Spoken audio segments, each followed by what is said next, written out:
In this video, we are going to see that if you want to unarchive any kind of workflow that you have archived before, what you can do is just go to overview if you're still in the bot.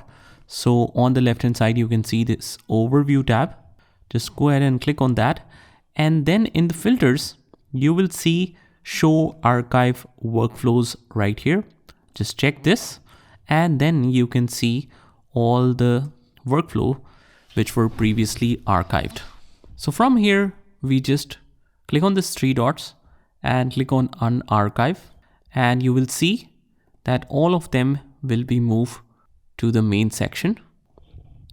And now if we click on the overview, you will see all of them are unarchived in N8n, and that's how you do it. I hope you found this video helpful, and if you did, hit the like button and subscribe to our channel. Also, if you want to learn more amazing stuff on our channel, you can join the playlist link in the description, and I will see you in the next one.